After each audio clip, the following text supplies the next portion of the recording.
Manila is stepping up its efforts to monitor air pollution, with the city installing 4 new air quality monitoring sensors in key areas to provide real-time data on particulate matter levels. Mobile Journal Jas Paredes has the details. 4 new air quality monitoring sensors were strategically placed around Manila on Thursday, January 15, 2026.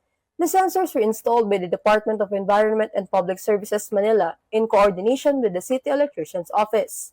This project continues Manila's previous partnership with Kim Air Asia and 3M Philippines. Tapos na po yung project ng 2025, pero may 5-year program po kasi kami na kung saan ay talagang tinutukan namin yung air quality. Talagang check namin yung mga levels of pollution, at nag-pump up kami ng mga initiatives, mga activities, and mga recommendation talaga kung paano talaga ito itatakil.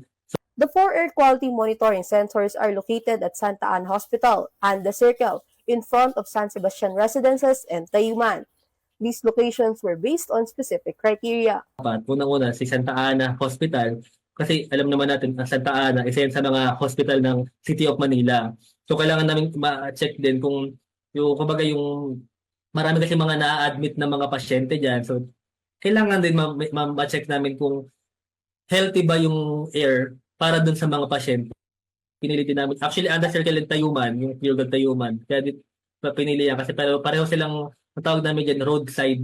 San Sebastian naman, same din kasi ano siya, malapit din sa mga schools yan. The air quality monitoring sensors are subscription-based and transmit real-time data to a central dashboard. Yung monitor kasi namin dito ay yung particulate matter, mas specific dun sa PM10 and PM2.5.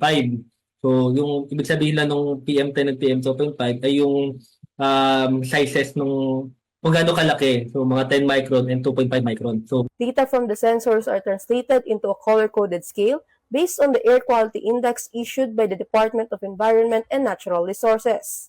6 colors are used to indicate air quality levels.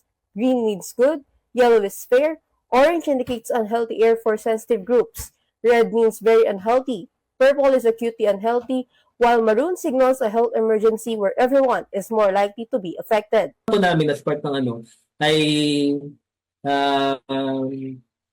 pino-point out namin yung area kung saan may na-record kaming mataas na level ng air pollution ng PM, ng PM2.5 AQI. Tapos ay meron kaming tao on the ground na i-check namin kung napapuntahan yung area. Investigahan talaga namin kung yung reason ba ng pagtaas ng AQI sa area na yun ay cause for worry or baka mamaya yun nga may reason naman talaga. So yun yung mga inano namin kasi talagang iniiwasan namin talaga na mag-cause naman ng panic. The air quality sensors are part of the city's initiative to promote a clean, safe, and sustainable environment for all Manileños. The data gathered will also serve as key basis for environmental assessments. The city aims to install more air quality monitoring sensors across all zones of Manila.